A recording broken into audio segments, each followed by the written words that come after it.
CWC meeting ಅಂತಂದರೆ ಏನು?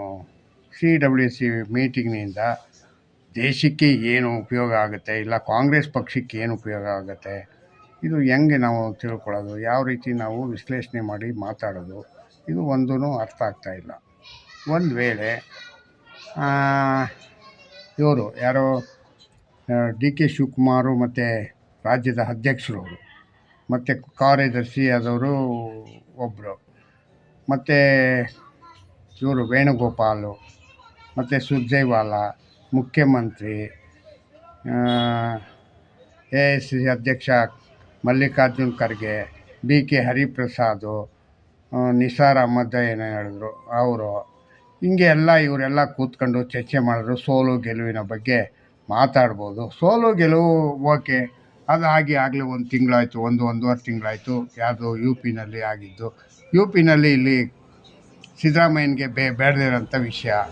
ಯಾಕೆ ಬೇಡದಿರೋಂಥ ವಿಷಯ ಅಂದರೆ ಇವರೇನು ಅಲ್ಲಿಗೆ ಹೋಗಿರಲಿಲ್ಲ, ಅಲ್ಲೇನೋ ಕ್ಯಾನ್ವಾಸ್ ಮಾಡಿರಲಿಲ್ಲ ಯಾರು, ಸಿದ್ದರಾಮಯ್ಯವರು.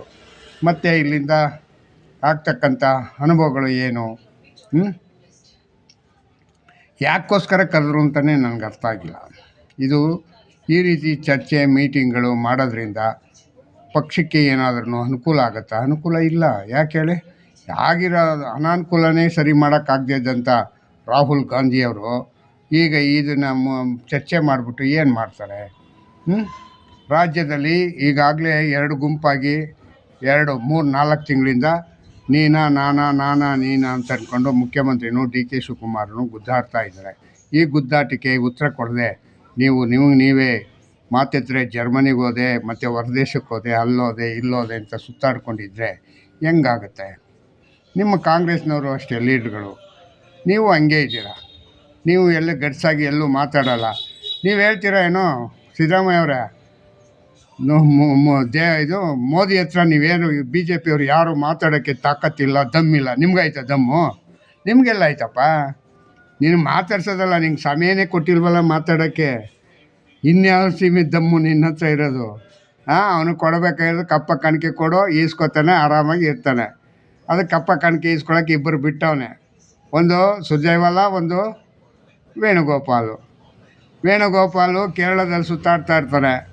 ನಾನು ನೆಕ್ಸ್ಟ್ ಹೆಂಗೆ ಮುಖ್ಯಮಂತ್ರಿ ಆಗಬೇಕು, ಏನು ಎತ್ತ, ಮತ್ತು ಇನ್ಯಾರ ಹತ್ರ ಸಹಾಯ ತಗೋಬೇಕು, ದುಡ್ಡು ಹೆಂಗೆ ಕ್ರೋಢೀಕರಣ ಮಾಡಬೇಕು ಅಂತ ಕರ್ನಾಟಕ ಸ್ಟೇಟ್ ದುಡ್ಡು ಹಂಚಿ ಎಲ್ಲರಿಗೂ, ಎಲ್ಲ ಸ್ಟೇಟ್ಗೂ, ಹರಿಯಾಣದವನಿಗೂ ಹಂಚೋ, ನೀನು ಇಟ್ಕೋ, ಎಲ್ಲರಿಗೂ ಹಂಚ್ತಾಯಿರಿ.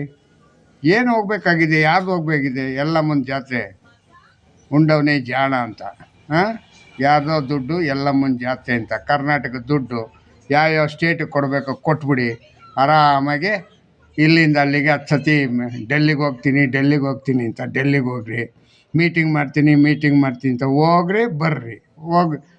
ಹೋಗಿದ್ದಕ್ಕೂ ಸುಂಕ ಇಲ್ಲ, ಬಂದಿದ್ದು ಸುಂಕ ಇಲ್ಲ ಅಂದರೆ ಒಂದೇನಪ್ಪ ಹಂಗಂದರೆ ಫ್ಲೈಟ್ ಟಿಕೆಟ್ಗಂತೂ ಕಾಸು ಕೊಡಬೇಕು. ಎಷ್ಟು ಲಕ್ಷ ಖರ್ಚು ಮಾಡ್ತಾಯಿದ್ದೀರೋ ಈಗೆಲ್ಲ, ಎಷ್ಟು ಕೋಟಿ ಆಗ್ಬಿಟ್ಟೈತೆ ಏನೋ ನಿಮ್ಮಿಬ್ಬರದೇ ಖರ್ಚು. ಈ ದುಬಾರಿನಿಗ ಖರ್ಚಿನಿಗ ಮಾಡಿಕೊಂಡು ಓಡಾಡ್ತಾ ಇದ್ದೀರಲ್ಲ, ಇದು ಸರಿ ಅನಿಸುತ್ತಾ ನಿಮಗೆ ಮಿಸ್ಟರ್ ಸಿದ್ದರಾಮಯ್ಯ ಅವರೇ? ಇಲ್ಲಿ ನೋಡಿದ್ರೆ 4 ಗುಂಪುಗಳು. ಒಂದು ಸತೀಶು ಮತ್ತು ರಾಜಣ್ಣ ಒಂದು ಗುಂಪು, ಯಾರೋ ಏನು ಪರಮೇಶ್ವರು SC ST ಅಂತ ಅಂದ್ಕೊಂಡು ಅವರೊಂದು ಗುಂಪು, ಮತ್ತು HC ಮಾದೇವಪ್ಪ ಮತ್ತು ಇವರೊಂದು ಗುಂಪು, ಮತ್ತು ಇವರು ಯಾರೋ MB ಪಾಟೀಲ್, ಮಹಾನ್ ನಾಯಕ MB ಪಾಟೀಲು ಅವ್ರು ಬೇರೆ. ಹಿಂಗೆ ಎಲ್ಲರೂ 4 ದಿಕ್ಕಿನಲ್ಲೂ 4 ಜನ ಓಡಾಡ್ಕೊಂಡು ಕೂತ್ಕೊಂಡು ಇವರು ಏನೋ ಖರ್ಗೆ ಅವರು ಇವ್ರಿಗೆ ಪಾಪ ಹೇಳ್ಬಿಟ್ರು, ಯಾರಿಗೆ, DK ಶಿವಕುಮಾರ್ಗೆ, ಅಲ್ಲಪ್ಪ ನೀನು ಅವರ ಸಹಪಾಠಿಗಳನ್ನೆಲ್ಲ ಹೋಗಿ ಭೇಟಿಯಾಗಿ ಅವ್ರನ್ನ ಸರಿ ಮಾಡ್ಕೊ, ಅವಾಗೆಲ್ಲ ಸರಿಯಾಗತ್ತೆ ಅಂತ. ಪಾಪ ಅವನು ಎಲ್ಲರ ಮನೆಗೂ ಹೋದ, SC ಮಾದೇವಪ್ಪನ ಮನೆಗೂ ಹೋದ, ಇದು ಜಮೀರ್ ಅಹಮದ್ ಮನೆಗೆ ಹೋದ, ಮತ್ತು ರಾಜಣ್ಣ ಮನೆಗೆ 2 ಸತಿ ಹೋದ, ಸತೀಶ್ ಜಾರಕಿಹೊಳಿ ಮನೆಗೆ ಹೋದ, ಮತ್ತು ಇವರು ಯಾರೋ ಪರಮೇಶ್ವರ್ ಅವ್ರ ಹತ್ರ ಹೋದ.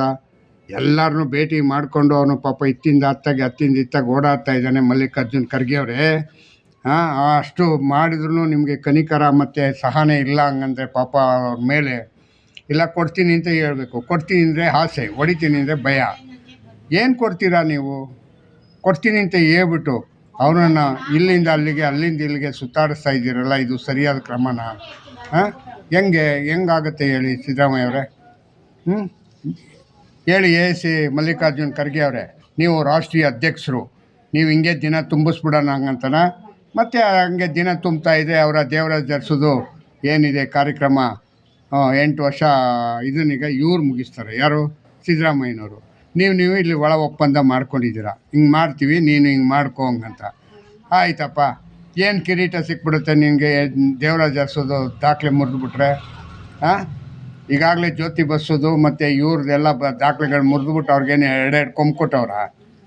ಎಂಥದ್ದು ಇಲ್ಲ. ಇಂದಿರಾ ಗಾಂಧಿದು ದಾಖಲೆ ಮುರಿದು ಜ್ಯೋತಿ ಬಸ್ಸವರು, ಮತ್ತು ಜ್ಯೋತಿ ಬಸ್ಸವ್ರದ್ದು ಯಾರೋ ಮಮತಾ ಬ್ಯಾನರ್ಜಿ ಮುರಿದ್ಬಿಡ್ತಾ ಇದ್ದಾರೆ. ಏನು ಅವ್ರಿಗೆಲ್ಲ ಕೊಂಬು ಬರ್ತದ? ಏನು ಕೊಂಬು ಬರಲ್ಲ ರೀ. ಸುಮ್ಮನೆ ಹಿಸ್ಟ್ರಿನಲ್ಲಿ ನಿಮ್ಮದು ನೇಮು ಇದಾಗುತ್ತೆ. ಅದಕ್ಕೋಸ್ಕರನೇ ಅದನ್ನು ಸಾಧನೆ ಮಾಡ್ತೀನಿ ಅಂತ ಹೇಳ್ಕೊಂಡು ಆ ಸಾಧನೆಯಿಂದನೇ ಓಡಾಡ್ತಾ ಇದ್ದರೆ ಇಲ್ಲಿ ಜನರ ಕಷ್ಟ ಏನು? ಜನರ ಬಗ್ಗೆ ಕೆಲಸ ಮಾಡಬೇಕು, ಕಾರ್ಯಕ್ರಮ ಮಾಡಬೇಕು ಅಂತ ಏನಾದ್ರು ನೋಡಿದ್ರೆ ಈ ಗೃಹಲಕ್ಷ್ಮಿ ದುಡ್ಡು ಈಗಾಗಲೇ 4 ತಿಂಗಳು 5 ತಿಂಗಳು ನಿಂತೋಯ್ತಪ್ಪ. 5 ತಿಂಗಳು ದುಡ್ಡು ನಿಂತೋಗಿದೆ. ಯಾಕೆ ಹಂಗಂತ ಏನಾದ್ರು ಯೋಚನೆ ಮಾಡಿದ್ದೀರಾ? ಅಲ್ಲೋ ಡಿ ಕೆ ಶಿವಕುಮಾರ್ ಅವರೇ, ನೀವಾದರೂ ಯೋಚನೆ ಮಾಡಿದ್ದೀರಾ? ಅವರೆಲ್ಲ ಇವರು ಎಂಥದೋ ಲಕ್ಷ್ಮಿ ಏನಪ್ಪ ಅವರು, ಲಕ್ಷ್ಮಿ ಹೆಬ್ಬಾಳ್ಕರ್ ಅವರೇ ಅಲ್ಲಿ ಅವ್ರ ಅಡ್ರೆಸ್ಗೆ ಇಲ್ಲ. ಈಗ ಯಾವಾಗ ವಿರೋಧ ಪಕ್ಷದವ್ರು ಇದು ಕಂಡು ಹಿಡ್ಕೊಂಡು ಯಾವತ್ತಾದ್ರು ಕೆಣ್ಕಿದ್ರೆ ನನ್ನ ಹೆಣ್ಮಗಳು ಅನ್ನೋದನ್ನು ನೋಡಿದೆ ನೀವು ಹಂಗೆ ಮಾಡಿದ್ರಿ ಹಿಂಗೆ ಮಾಡಿದ್ರಿ ಅಂತ ಮಾತಾಡ್ತೀರ. ಅಯ್ಯೋ, ಯಾಕಮ್ಮ ಮಂತ್ರಿ ಆಗಬೇಕಾಗಿತ್ತು ನೀವು? ಮಂತ್ರಿ ಆಗಿದ್ದಕ್ಕೆ ಅದಕ್ಕೆ ತಕ್ಕಂತೆ ನಡ್ಕೋಬೇಕೋ ಬೇಡವೋ? ಹೇಳಿ ಅಲ್ವಾ? ಈಗ ಮತ್ತು ಇನ್ನೊಂದು ಏನಪ್ಪ ಅಂತಂದರೆ, ಈಗ ಇವ್ರದ್ದು ಬೇರೆ ಬಿ ಜೆ ಪಿಯವ್ರೂ ಅಷ್ಟೇ. ಬಿ ಜೆ ಪಿಯವ್ರೂ ಸುಮ್ಮನೆ ಇರೋಲ್ಲ. ಈಗೇನೋ ಇವನು ವಿಜೇಂದ್ರ 130 ಸೀಟ್ ಗೆಲ್ತೀವಿ ಹಿಂಗಂತ ಹೇಳ್ಬಿಟ್ಟ. ಅದಕ್ಕೆ ದೇವೇಗೌಡರು ನಾನು ಈ ಸ್ಥಳೀಯ ಚುನಾವಣೆಗೆ ಹೊಂದಾಣಿಕೆನೇ ಮಾಡ್ಕೊಳ್ಳಲ್ಲ ಹಂಗಂತ ಹೇಳ್ತಾವ್ರೆ. ಹೇಳ್ಕೊಳ್ಳಿ, ಯಾರಿಗೆ ಲಾಭ ಯಾರಿಗೆ ನಷ್ಟ? ಅದು ಜನರಿಗೆ ಪೇಪರ್ನಲ್ಲಿ ಹೇಳ್ಬಿಟ್ರೆ ಲಾಭ ಸಿಕ್ಬಿಡುತ್ತಾ? ಹಾಂ, ನೀವು ಪಕ್ಷನಿಗೆ ಆಫೀಸಲ್ಲಿ ಕೂತ್ಕೊಂಡು ನಾನು ಸಂಘಟನೆ ಮಾಡ್ತೀನಿ ಅಂತ ಸಂಘಟನೆ ಮಾಡ್ಕೊಂಡು ಮನೆ ಒಳಗಡೆ ಕೂತ್ಬಿಟ್ರೆ ಹೊರಗಡೆ ಕಾರ್ಯಕರ್ತರು ನಿಮ್ಮನ್ನು ಭೇಟಿ ಆಗ್ತಾರಾ, ಮಾತಾಡಿಸ್ತಾರಾ? ಎಷ್ಟು ಮೀಟಿಂಗ್ ಮಾಡಿದ್ದೀರಾ ದೇವೇಗೌಡರೆ ನೀವು? ಈಗ ಯಾವುದೋ 2 ಮೀಟಿಂಗ್ ಮಾಡ್ತೀನಿ ಅಂತ ಹೇಳ್ಬಿಟ್ರಿ. 2 ಮೀಟಿಂಗ್ ಮಾಡಿಬಿಟ್ರೆ ಎಲ್ಲ ನೀವು ಕೂಗಿದ ತಕ್ಷಣ ಎಲ್ಲ ಹೊಸ್ತಾಗಿರೋ ಹುಡುಗರೆಲ್ಲ ಓಡಿ ಬಂದುಬಿಟ್ಟಾರ? ಯಾರು ನೀವು? ರಾಜ್ಕುಮಾರ ಇಲ್ಲ ವಿಷ್ಣುವರ್ಧನ? ಈಗ ರಾಜ್ಕುಮಾರ್ ವಿಷ್ಣುವರ್ಧನ ಅಲ್ಲ, ಈಗೆಲ್ಲ ಜಗ್ಗೇಶು ಅಂತೀನಿ, ಯಾರೋ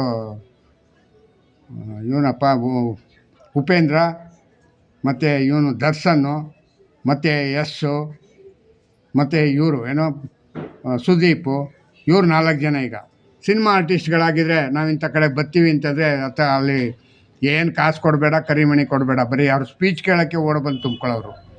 ನೀವು ಒಂದು 10,000 ಪ್ಲ್ಯಾನ್ ಮಾಡಿದ್ರೆ ಅವ್ರು 50,000 ಬಂದು ಸೇರ್ಕೊಳ್ಳೋರು. ಯಾಕೆ? ಸಿನಿಮಾ ಆರ್ಟಿಸ್ಟ್ಗಳು ರೀ ದೇವೇಗೌಡ್ರೆ, ನೀವೇನು ಸಿನಿಮಾ ಆರ್ಟಿಸ್ಟ್ಗಳಲ್ಲ. ನೀವೆಲ್ಲ ಏನು ಮಾಡಬೇಕು ಈಗ ಅಂದರೆ, ಕಾರ್ಯಕ್ರಮಕ್ಕೆಲ್ಲ ನಾನು ನಿಮ್ಮ ಜನತಾದಳದ ಕಾರ್ಯಕರ್ತನಾಗಿದ್ದೆ. ನೀವೆಲ್ಲ ಆವಾಗಲೂ ಅಷ್ಟೇ, ಏನು ಗೊತ್ತಾ, ಹಳ್ಳಿಗಳಿಂದ ಎಲ್ಲ ಬಸ್ ತುಂಬಿಸ್ಬಿಟ್ಟು ಬಸ್ಗೆ ಟಿಕೆಟು, ಜನರಿಗೆ ಊಟ ತಿಂಡಿ ನಾಷ್ಟ ಎಲ್ಲ ಕೊಟ್ಟು ಕರ್ಕೊಂಬರ್ತಾಯಿದ್ರಿ. ಕೊಟ್ಟು ಕರ್ಕೊಂಬರೋ ಜನ ನಿಮಗೆ ಭಾಳ ದೊಡ್ಡದು ಪಕ್ಷ ಕಟ್ಬಿಡ್ತೀರಾ? ಪಕ್ಷ ಯಾಕೆ ಬಿದ್ದೋಯ್ತು ಅಂತ ಗೊತ್ತಾಗೋದು ಬೇಡವಾ?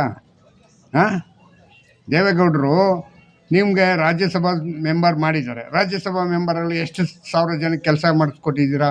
ಏನು ಅನುಕೂಲ ಮಾಡಿಕೊಟ್ಟಿದ್ದೀರಾ? ಏನಾಯಿತು ಈಗ ಅದ್ರದ್ದು? ಹಾಂ, ಕುಮಾರಸ್ವಾಮಿ ಏನೋ ಒಂದು ಸಾಲ ಮನ್ನಾ ಮಾಡಿದ್ರು, ಅದೊಂದು 5 ವರ್ಷ ಅದಾದಮೇಲೆ ಅವ್ರಿಗೆ ಒಂಚೂರು ಕೆಲಸ ಮಾಡೋಕ್ಕಾಗಿಲ್ಲ, ತೊಂದರೆ ಆಯಿತು. ಕಾಂಗ್ರೆಸ್ನವರು ಬಿ ಜೆ ಪಿಯವ್ರ ಕೈ ಕೊಟ್ಬಿಟ್ರು, 17 ಜನನ ಕಳಿಸಿ, ಅದು ಅನನುಕೂಲ ಆಯಿತು. ಈಗ ಕುಮಾರಸ್ವಾಮಿ ಮಾತು ಕೇಳಿಕೊಂಡು ಬಿ ಜೆ ಪಿ ಜೊತೆ ಹೊಂದಾಣಿಕೆ ಮಾಡಿಕೊಂಡು ಹೆಂಗಂತ ಅಂದ್ಕೊಂಡು ದೇವೇಗೌಡರು, ಇಲ್ಲ ದೇವೇಗೌಡರು ಮಾತು ಕೇಳಿಕೊಂಡು ಇವರು ಕುಮಾರಸ್ವಾಮಿ ಅವ್ರು ಒಪ್ಕೊಂಡು ಇರ್ತಾನೋ ಏನೋ ಒಂದು ಮಾಡಿಕೊಂಡು ನೀವು ಕಮಿಟ್ ಮಾಡಿಕೊಂಡು ಈಗ ನಾನು 120 ನಿಂತ್ಕೋತೀನಿ ಅಂತಾರಲ್ಲ, ಇನ್ಯಾಕೆ ಮೈತ್ರಿ ಮಾಡ್ಕೊಂಡ್ರಿ? ಮೈತ್ರಿ ಯಾಕೆ ಮಾಡ್ಕೊಂಡ್ರಿ ಹೇಳಪ್ಪ? ಮೈತ್ರಿ ಮಾಡಿಕೊಂಡು ಈ ರೀತಿ ಎಲ್ಲ ಸುಮ್ಮನೆ ಇಲ್ಲಿಂದ ಅಲ್ಲಿಗೆ ಅಲ್ಲಿಂದ ಇಲ್ಲಿಗೆ ಡೊಂಗಿ ಮಾಡ್ಕೊಂಡಿದ್ರೆ ಸರಿ ಆಯ್ತದ? ಸರಿಯಾದ ಕ್ರಮನಾ? ಹೇಳಿ. ಮತ್ತು ಇವರು ಯಾರೋ ಡೆಲ್ಲಿಗೆ ಹೋದವರು, CWC ಮೀಟಿಂಗ್ ಹೋದವರು ಬಂದ್ರಲ್ಲ, ಏನು ಯಾವಾಗ ನೋಡಿ, ಒಂದು ಕೆಲಸ ಹೇಳ್ತೀನಿ ಕೇಳ್ಕೊಳ್ಳಿ. ಜನವರಿ 20ನೇ ತಾರೀಕುವರೆಗೂ ಯಾವುದೇ ಆದ ಕೆಲಸಗಳು ಆಗಲ್ಲ ರಾಜ್ಯಕ್ಕೆ. 20ನೇ ತಾರೀಕು ಆದಮೇಲೆ ನಿಮಗೆ ನೀವು ದೌರ್ಜನ್ಯಗಳು ಮತ್ತು ನೀವು ಮಾಡಿಕೊಂಡಿರ್ತಕ್ಕಂಥ ಅಪಹಾಸ್ಯ ಕೆಲಸ ಮುಖ್ಯಮಂತ್ರಿ ವಿಷಯವಾಗಿ ಒಂದು ವೇಳೆ ಡಿ ಕೆ ಶಿವಕುಮಾರ್ ಅವರೇ, ಇನ್ನೂ ಒಂದು ಸತಿ ಹೇಳ್ಬಿಡ್ತೀನಿ, ನೀವು ಕಾಂಗ್ರೆಸ್ಸಿಂದ ನೀವು ಮುಖ್ಯಮಂತ್ರಿ ಆಗೋದಿಲ್ಲ. ನಿಮಗೆ ಯಾರೋ ಪಾಪ ಜ್ಯೋತಿಷಿ ಹೇಳ್ದಂಥವ್ರು, ನಿಮಗೆ ಆಶೀರ್ವಾದ ಮಾಡಿದಂಥ ದೇವರುಗಳು ಎಲ್ಲ ಸುಳ್ಳು ಹೇಳ್ಬಿಟ್ಟವೆ. ಅವ್ರು ಸುಳ್ಳು ಹೇಳಿಲ್ಲ, ನೀವು ಸುಳ್ಳು ಕೇಳ್ಕೊಂಬಿಟ್ಟಿದ್ದೀರ. ಅರ್ಥ ಆಯ್ತಾ? ಭವಿಷ್ಯನೀಗ ಸುಳ್ಳು ಮಾಡಿಬಿಟ್ಟವ್ರೆ ಇವರು. ಆದ್ದರಿಂದ ನೀವು ಕಾಂಗ್ರೆಸ್ಸಿಂದ ಯಾವುದೇ ಕಾರಣಕ್ಕೆ ನೀವು ಮುಖ್ಯಮಂತ್ರಿ ಆಗಲ್ಲ ಅಂತ ನಾನು ಹೇಳ್ತೀನಿ. ಇನ್ನೂ ಒಂದು ಸತಿ ಹೇಳ್ತೀನಿ, ಜೋರಾಗಿ ಹೇಳ್ತೀನಿ. ಅರ್ಥ ಆಯ್ತಾ? ಮತ್ತು ಈ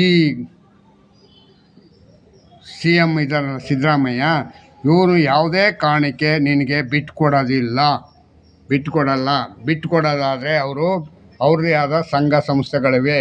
ಆ ಸಂಘ ಯಾವುದಪ್ಪ ಅಂದರೆ ಪರಮೇಶ್ವರು ಮತ್ತು ಸತೀಶ್ ಜಾರಕಿಹೊಳಿ, ಆಮೇಲೆ K N Rajanna, S C Mahadevappa, ಇಂಥವ್ರನ್ನೆಲ್ಲ ಸಹಮತ ತಗೊಂಡು ಅವ್ರು ಯಾರಿಗೆ ಬಿಟ್ಕೊಡು ಅಂತಾರೋ ಅವ್ರಿಗೆ ಬಿಟ್ಕೊಡ್ತಾರೆ.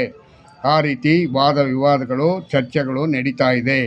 ಅದನ್ನೀಗ ಇಟ್ಕೊಂಡು ನೀನು ಬೇರೆ ಏನೇನೋ ಮಾಡ್ತಾ ಇದೆಯಾ, ಇದು ಸರಿಯಾದ ಕ್ರಮವಲ್ಲ. ಡಿ ಕೆ ಶಿವಕುಮಾರ್, ನೀವು ನಿಮ್ಮ ಸ್ವಂತ ಬುದ್ಧಿ ಏನಾದ್ರು ಇದ್ದರೆ ಅದನ್ನಾಗಿ ವಿವೇಚನೆ ಮಾಡಿ ಅದನ್ನೀಗ ಡಿಸೈಡ್ ತಗೊಳ್ಳಿ. ಆವಾಗ ನಿಮ್ಮ ಇದು ಆಗುತ್ತೆ. ಆದರೆ ನಿಮ್ಮ ತಮ್ಮ ಹೇಳಿದಾರಲ್ಲ, ಅದು ಕರೆಕ್ಟಾದ ವಾಕ್ಯ. ಹೆಂಗೆ ಅಂತಂದರೆ, ಯುದ್ಧಕ್ಕೆ ಹೋದವನು ಮಧ್ಯದಲ್ಲಿ ನಾನು ಏನೋ ರೆಸ್ಟ್ ತಗೋತೀನಿ ಅಂತಂದರೆ ಅದು ಯುದ್ಧ ಆಗುತ್ತಾ? ಯುದ್ಧ ಆಗಲ್ಲ. ಈಗ ಇಳಿದ್ಬಿಟ್ಟಿದೆಯಾ ಯುದ್ಧಕ್ಕೆ, ನೀನು ಅದು ಸರಿಯಾದ ದಾರಿನಲ್ಲಿ ಕಾರ್ಯಕ್ರಮ ಮಾಡಿ ಅಂತೇಳಿ. ಜೈ ಹಿಂದ್, ಜೈ ಕರ್ನಾಟಕ ಮಾತೆ. ಓಂ ನಮೋ ನಾರಾಯಣ್, ಓಂ ನಮೋ ನಾರಾಯಣ್. ಮತ್ತು ಈಗ ಎಲ್ಲರಿಗೂ ಹೇಳೋದು ಏನಪ್ಪ ಅಂತಂದರೆ, ನನ್ನ ಈ ಸಬ್ಸ್ಕ್ರೈಬ್ ಮಾಡ್ಕೊಳ್ಳಿ ನಂದು ವಿಡಿಯೋ. ಮತ್ತು ನಿಮ್ಮ ಸ್ನೇಹಿತರಿಗೆ ವಾಟ್ಸಪ್ನಲ್ಲಿ ಇರ್ತಕ್ಕಂಥವ್ರಿಗೆ ಒಂದು 10 ಜನಕ್ಕೆ ನೀವು ವಾಟ್ಸಪ್ಪಲ್ಲಿ ಕಳಿಸಿ ನನ್ನ ವಿಡಿಯೋನೀಗ. ನಾನು ಸ್ವಲ್ಪ ಮುಂದೆ ಹೋಗೋದಕ್ಕೆ ದಾರಿ ಮಾಡಿಕೊಡಿ. ಜೈ ಹಿಂದ್, ಜೈ ಕರ್ನಾಟಕ ಮಾತೆ. ಓಂ ನಮೋ ನಾರಾಯಣ್.